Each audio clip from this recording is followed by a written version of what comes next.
Hey guys, hope all are doing great. So நம்ம ஏற்கனவே வந்து பாத்தீங்கன்னா அம்பானியோட எக்ஸ்பென்சிவ் ஹவுஸ் Part-1 வீடியோ வந்து 3 வீக்ஸ் முன்னாடி போட்டிருந்தோம். ஸோ அதை யாரெல்லாம் செக் பண்ணியோ அந்த வீடியோவும் செக் பண்ணிக்கோங்க. ஸோ அந்த வீடியோட கண்டினியூஷன் தான் இந்த வீடியோ.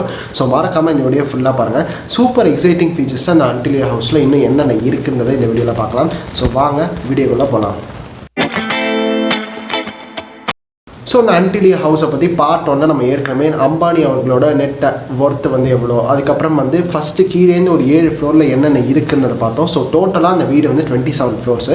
ஸோ ஃபர்ஸ்ட்டு 6 ஃப்ளோர்ஸில் கீழேருந்து வந்து பார்த்திங்கன்னா டெடிக்கேட்டட் கார் பார்க்கிங் வந்து அவர் வந்து அலாட் பண்ணியிருக்காரு. ஸோ கிட்டத்தட்ட அவர் ஓன் பண்ணுறது 160 லக்ஸுரி கார்ஸு. ஸோ இது எல்லாத்துக்குமே வந்து பார்த்திங்கன்னா கார் பார்க்கிங் வந்து அவர் வந்து 6 ஃப்ளோர்ஸ் ஃபர்ஸ்ட் 6 ஃப்ளோர்ஸ்க்கு அலாட் பண்ணியிருக்காரு. அடுத்த 7th ஃப்ளோரில் வந்து பார்த்திங்கன்னா எக்ஸ்க்ளூசிவாக வந்து பார்த்திங்கன்னா காரோட சர்வீஸ்க்காக வந்து அலாட் பண்ணியிருக்காரு. ஸோ நம்ம எல்லாரும் சில டைம் கார் வந்து ரிப்பேர் ஆச்சுன்னா சர்வீஸ் ஸ்டேஷனுக்கு எடுத்துகிட்டு போவோம். ஆனால் அவருக்கு அந்த வேலை கிடையாது. ஸோ 7th ஃப்ளோர்லேயே வந்து பார்த்திங்கன்னா கார் சர்வீஸ் வந்து அலாட் பண்ணியிருக்காரு. ஸோ இதனால் எல்லா விதமான ஃபாரின் பிராண்ட்ஸோட சர்வீஸ் அவுட்லெட்ஸும் அந்த 7th ஃப்ளோர்லேயே இருக்குது அப்படின்றத புரிஞ்சு வச்சுக்கோங்க. ஸோ இதுவும் கேட்கறதுக்கே செம்ம எக்ஸைட்டிங்காக இருக்குல்ல.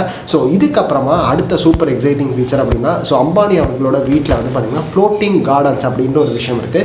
ஸோ பில்டிங்க்கு வெளியே வந்து பார்த்திங்கன்னா நிறையா பூச்செடிகள் வந்து பார்த்திங்கன்னா அப்படியே தொங்கிட்டு இருக்கோம். அதுக்கப்புறம் சில செடிகள் தான் அப்படியே தொங்கிட்டு இருக்கோம். ஸோ இது பார்க்கவே வந்து வெளில க்ரீனரியாக ஃப்ரெஷ்ஷாக இருக்கும்.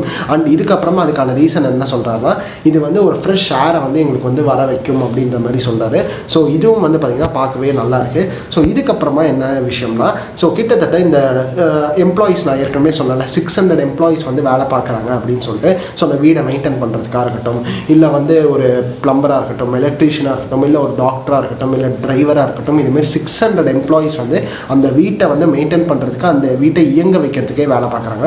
ஸோ அவங்களுக்கு வந்து தனியாக செப்பரேட் ரூம்ஸ் வந்து பார்த்திங்கன்னா ரெஸ்ட் எடுக்கிறதுக்கு கொடுத்துருக்காரு. ஸோ கிட்டத்தட்ட வந்து தனி ஸ்பெஷல் ரூம்ஸ் வந்து அந்த ஒரு எம்ப்ளாயீஸ்க்கு வந்து அலாட் பண்ணியிருக்காரு அப்படின்றத நீங்கள் புரிஞ்சுக்கணும். ஸோ இந்த 7th ஃப்ளோருக்கு அப்புறமா என்னென்ன விஷயங்கள் இருக்குன்னா ஸோ ஸ்விம்மிங் பூல் அப்படின்ற ஒரு விஷயம் இருக்குது, ஜிம் இருக்குது, அதுக்கப்புறம் வந்து ஐஸ்கிரீம் பார்லர் இருக்குது, சலூன் இருக்குது, அதுக்கப்புறம் வந்து எக்ஸ்க்ளூசிவாக அவுட்டோர் கார்டன்ஸ் வந்து தனியாக அமைச்சிருக்காரு. அதுக்கப்புறம் வந்து கீழே வந்து ஒரு டெம்பிளும் வந்து இருக்குன்றதை புரிஞ்சுக்கணும். டெம்பிள் அப்படின்னு சொல்லும்போது நம்ம இந்த IPL கப் வந்து மும்பை இந்தியன்ஸ் ஜெயிச்சிட்டாங்க அப்படின்னா ஸோ அந்த கப்பை தூக்கிட்டு போய் ஒரு கிருஷ்ணர் சிலைக்கு முன்னாடி வைப்பாங்கல்ல அவங்க ஒய்ஃபு முகேஷ் அம்பானி அவர்களோட ஒய்ஃப். ஸோ அதுதான் வந்து பார்த்திங்கன்னா எக்ஸ்க்ளூசிவாக ஒரு டெம்பிளே மாரி கட்டி வச்சுருக்காங்க கீழே. அப்புறம் யோகா பண்ணுறதுக்குன்னு தனியாக ஒரு ஸ்பேஸு, ஸோ எக்ஸசைஸ் பண்ணுறதுக்குன்னு தனியாக ஒரு ஸ்பேஸு, அதுக்கப்புறம் ரிலாக்ஸ் பண்ணுறதுக்குன்னு தனியாக ஒரு ஸ்பேஸு. இதுக்கப்புறமா இந்த ஹோம் தியேட்டரை வந்து பார்த்திங்கன்னா 50 பீப்புள் வந்து ஆக்குபன்சி இருக்கிற மாதிரி ஒரு ஹோம் தியேட்டர் செட்டப் வந்து அந்த வீட்டில் இருக்குது அப்படின்றத புரிஞ்சுக்கோங்க. ஸோ இந்தந்த விஷயங்கள் தான் அவங்க வீட்டில் இருக்குன்ற சொல்லிட்டால. இதுக்கப்புறம் அம்பானியோட ஃபேமிலி எங்கடா வாழ்கிறாங்கன்னு கேட்டிங்கன்னா கடைசி 4 ஃப்ளோர் தாங்க. டாப் 4 ஃப்ளோர்ஸ் தான் வந்து அம்பானி அண்ட் அம்பானி ஃபேமிலி வந்து வாழ்கிறாங்கன்றத புரிஞ்சுக்கணும். ஸோ 23, 24, 25, 26 இந்த 4 ஃப்ளோர்ஸில் தான் அவங்களோட ஃபேமிலி வந்து வாழ்கிறாங்க அப்படின்றத நீங்கள் புரிஞ்சுக்கணும். ஸோ இதுக்கப்புறமா என்ன வருது, இன்னும் எக்ஸ்க்ளூசிவான ஃபீச்சர்ஸ் என்னன்னா கிட்டத்தட்ட அந்த வீட்லேயே வந்து 10 சூப்பர் ஃபாஸ்ட் எலிவேட்டர்ஸ் இருக்குது. ஸோ இந்த 10 சூப்பர் ஃபாஸ்ட் எலிவேட்டர்ஸ் வந்து எதுக்காகன்னு கேட்டிங்கன்னா இந்த 27 ஃப்ளோரையும் படி ஏற முடியாதுன்னு உங்களுக்கே தெரியும். ஸோ இதனால தான் சூப்பர் ஃபாஸ்ட் எலிவேட்டர்ஸ் வந்து வச்சுருக்காங்க. இது தனியாக ஃபேமிலிக்கு சில சூப்பர் ஃபாஸ்ட் எலிவேட்டர்ஸ் தனியாக, அப்புறம் வந்து கெஸ்ட்டுக்கு ஸோ அந்த வீட்டில் யாராவது கெஸ்ட் வந்தாங்கன்னா அவங்களுக்கும் வந்து சூப்பர் ஃபாஸ்ட் எலிவேட்டர்ஸ் தனியாக வச்சுருக்காங்க. இதுக்கப்புறம் அவர் யூஸ் பண்ணுற கார்லேயே ரொம்ப பிடிச்சமான கார் வந்து மெர்சிடிஸ் மே பேட்ச் அப்படின்றத சொல்கிறாங்க. கிட்டத்தட்ட ரோல்ஸ் ராய்ஸ்லேருந்து எல்லாமே வச்சுருக்காரு. ஃபெராரி, லம்போர்கினி இத்தனை பிராண்ட் வச்சுருந்தாலும் அவர் ரொம்ப ஃப்ரீக்வெண்ட்டாக யூஸ் பண்ணுற வண்டி பார்த்திங்கன்னா மெர்சிடிஸ் மே பேட்ச் அப்படின்றத புரிஞ்சுக்கோங்க.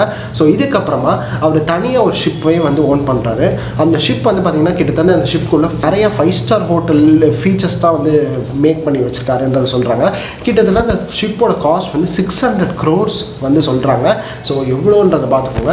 இதுக்கப்புறமா ஸ்பெஷலைஸ்டாக அவங்க வீட்லேயே வந்து ஒரு வேன் வச்சுருக்காரு. இந்த 168 கார்ஸு ஷிப்புக்கும் இல்லாமல் ஒரு வேன் வந்து வச்சுருக்காரு. ஸோ அந்த வேனில் வந்து என்ன இருக்குன்னா எல்லாமே இருக்குங்க. ஸோ ஒரு கிச்சன் இருக்குது, அதுக்கப்புறம் வந்து 2 பெட்ரூம் இருக்குது. இதுக்கப்புறமா என்ன இருக்குன்னா கான்ஃபரன்ஸ் ரூம் வந்து தனியாக இருக்குது, மீட்டிங் அட்டன் பண்ணுற இடங்கள் தான் இருக்குது. இதுக்கப்புறமா கிச்சன் இருக்குது, நான் சொன்ன மாதிரி வாஷ்ரூம் இருக்குது. இதுமாரி எல்லா சகல வசதியோட வீடு மாதிரி வந்து பார்த்திங்கன்னா அந்த வேன் இருக்குன்றத புரிஞ்சுக்கோங்க. இந்த வேன் மட்டுமே கிட்டத்தட்ட 20 crores செலவில் வந்து பார்த்திங்கன்னா இருந்திருக்கும் அப்படின்றத வந்து சோர்சஸ் வந்து ப்ரெடிக்ட் பண்ணுறாங்க. இதுக்கப்புறமா அந்த வேன்குள்ளேயே வந்து GPS அப்படின்னு ஒரு விஷயம் இருக்குது. So global positioning system. இதுக்கப்புறமா அந்த வேனுக்குள்ளேயே வந்து பார்த்திங்கன்னா வீடியோ சர்வைலன்ஸ் இருக்குது. ஸோ வெளியில் அந்த வேனுக்கு வெளியில் என்ன நடக்குது அப்படின்றத வேனுக்குள்ளேருந்தே பார்க்கலாம் அப்படின்றத புரிஞ்சுக்கோங்க. அப்புறம் அந்த வீட்டில் இந்த Antilia வீட்டில் ரொம்ப பிடிச்சமான ஒரு ஃபீச்சர், எனக்கு பிடிச்சமான ஃபீச்சர் என்னென்னா ஸோ அந்த வீட்டு வந்து பார்த்திங்கன்னா எர்த்குவாக் வந்தது அப்படின்னா அதை வந்து சர்வை பண்ணுறதுக்கான ஒரு கெப்பாசிட்டி இருக்குது. ஸோ கிட்டத்தட்ட 8 ரிக்டர் ஸ்கேல் அளவுக்கு வந்து பார்த்திங்கன்னா அந்த எர்த்குவாக்கை வந்து வித்ஸ்டாண்ட் பண்ணுற ஒரு கேப்பபிலிட்டி வந்து பார்த்திங்கன்னா அந்த அன்டிலியா ஹவுஸ்க்கு வந்து இருக்குன்னு புரிஞ்சுக்கோங்க.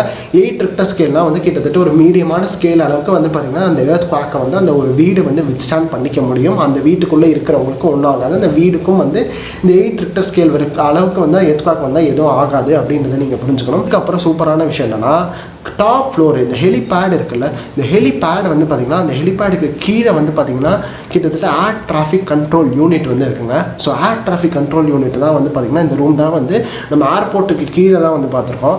ஸோ கீழே வந்து இந்த ஏர்போர்ட்டில் தான் வந்து பார்த்துருக்கோம். இந்த ஃப்ளைட்டை வந்து கண்ட்ரோல் பண்ணுறதுக்கு, ஏதாவது லேண்ட் ஆகிற விஷயம்லாம் வந்து கம்யூனிகேட் பண்ணுறதுக்கு அப்படி தான் பார்த்துருக்கோம். பட் ஆனால் இவர் வீட்லேயும் வந்து பார்த்திங்கன்னா ஏர் டிராஃபிக் கண்ட்ரோல் யூனிட் இருக்குது. எதுக்காகன்னு பார்த்திங்கன்னா இந்த மேலே இருக்கிற ஹெலிபேட் வந்து 3 ஹெலிகாப்டர்ஸ் அகாமடேட் பண்ணுற அளவுக்கு வந்து பார்த்திங்கன்னா அந்த ஹெலிபேடில் ஒரு ஸ்பேஸ் இருக்குது. ஸோ இதனால் வந்து பார்த்திங்கன்னா சப்போஸ் எந்த ஒரு ஹெலிகாப்டராவது எமர்ஜென்சி லேண்டிங் பண்ணோம், இல்லை வந்து அவங்களோட கெஸ்ட் யாராவது ஹெலிகாப்டரில் வந்தாங்க அப்படின்னா இந்த ஒரு ஏர் டிராஃபிக் கண்ட்ரோல் யூனிட் மூலிமா அவங்க கம்யூனிகேட் பண்ணி அங்கே வந்து ஸ்பேஸ் வந்து ஃப்ரீயாக இருக்கா அப்படின்னு அலாட் பண்ணி வந்து பார்த்திங்கன்னா கரெக்டாக லேண்ட் பண்ணிக்கலாம் அந்த ஹெலிபேடில் அப்படின்ற சொல்லுவாங்க. இதை கேட்குறதுக்கே வந்து திகிலாக தான் இருக்குது. ஸோ இந்த மாதிரி ஃபீச்சர் தான் அவர் வீட்டுக்குள்ளேயே வச்சுருக்காரு அப்படின்றத நீங்கள் புரிஞ்சுக்கணும். இந்த வீட்டில் இன்னொரு சூப்பரான விஷயம் என்னென்னா இந்த வீட்டிலே தனியாக ஒரு ஸ்னோ ரூம் வந்து ஒதுக்கி வச்சிருக்காரு. ஸோ உதாரணத்துக்கு நம்ம இந்த விஜிபி யூனிவர்ஸ் ஸ்னோ கிங்டம் தான் போட்டிருக்கோம். அந்த ஸ்னோ கிங்டமில் வந்து ஒரு ஸ்னோ ரூம்குள்ளே விட்டு ஒரு சில சார்ஜ் பண்ணி ஒரு ஸ்லாட்டாக வந்து விடுவாங்க. ஸோ அந்த மாதிரி வந்து பார்த்திங்கன்னா அந்த அன்டிலியா வீட்டுக்குள்ளேயே ஸ்னோ ரூம்னு தனியாக இருக்குது. ஸோ அந்த மார்ச், ஏப்ரல், மே வந்து மும்பையில் செம வெயிலாக இருந்ததுன்னு வச்சுக்கோங்களேன். கண்டிப்பாக செம வெயிலாக தான் இருக்கும். ஸோ எதாவது சில் பண்ணணும் அப்படின்னு இருந்ததுன்னா ஏசி கூட எனக்கு பத்தலை, எனக்கு ஸ்னோ ஃபீலிங்க்கு போகணும், காஷ்மீருக்கு போகணும் அப்படின்னு நீங்கள் ஃபீல் பண்ணிங்கன்னா உடனே அந்த வீட்டில் இருக்கிறவங்க எல்லாரும் அந்த ஸ்னோ ரூமுக்கு போக முடியும். So artificial snow generator machine மூலியமாக அந்த ஸ்னோ வந்து ஜென்ரேட் பண்ணப்பட்டு அந்த ரூமுக்கு வந்து எப்போயுமே ஸ்னோ இருக்குது அப்படின்றத நீங்கள் புரிஞ்சு. ஸோ இந்த ஒரு வீட்டு 27 ஃப்ளோர் உள்ள இந்த வீட்டில் ஸோ இத்தனை வேலைகள் நடக்குதுல்ல டெய்லியும் கிட்டத்தட்ட மாதம் இல்லை வந்து நம்ம கட்டுறோம்ல இபி பில்லு. ஸோ அந்த இபி பில்லு எவ்வளோப்பா வருது அப்படின்னு கேட்டிங்கன்னா 50 to 60 lakhs வந்து வருது அப்படின்னு புரிஞ்சுக்கோங்க. ஸோ இது வந்து அவருக்கு ஒரு சாதாரண விஷயம். அதுக்கப்புறம் வந்து பார்த்திங்கன்னா இந்த கவர்மெண்ட் வந்து 50,000 சப்சிடி வந்து கொடுக்குறாங்க அப்படின்றத நீங்கள் புரிஞ்சுக்கணும். ஸோ இவ்வளோ தான் அம்பானி அவர்களோட வீட்டில் வந்து இத்தனை விஷயங்கள் வந்து இருக்குது. இந்த எல்லா விஷயத்துலையும் எந்த விஷயம் வந்து உங்களுக்கு ரொம்பவே அட்ராக்டிவாக இருந்தது, இந்த மாதிரி நான் வந்து வாழணும் அப்படின்னு எந்த ஒரு விஷயம் வந்து நான் வந்து உங்கள்கிட்ட கேட்குறேன். ஸோ எல்லாத்தையும் நீங்கள் சொல்கிறனாலும் சொல்லலாம், இல்லை உங்களுக்கு எது ரொம்ப அட்ராக்டிவாக இருந்துச்சு அப்படின்றத நீங்கள் கீழே இருக்க கமெண்ட் செக்ஷனில் சொல்லலாம். கண்டிப்பாக இதை நான் பண்ணியே தீருவேன் வீட்டில், என்னோட ட்ரீம் ஹவுஸில் அப்படின்னு நீங்கள் எதாவது நினச்சிங்கன்னா அதை கீழே இருக்க கமெண்ட் செக்ஷனில் சொல்லுங்கள். ஸோ கண்டிப்பாக இந்த வீடியோ உங்களுக்கு சூப்பர் இன்ட்ரெஸ்டிங்காகவும் இருந்திருக்கும்ன்ற நம்புகிறேன். ஸோ தேங்க்ஸ் ஃபார் வாட்சிங் this video. Stay tuned until the next video. Tata, bye.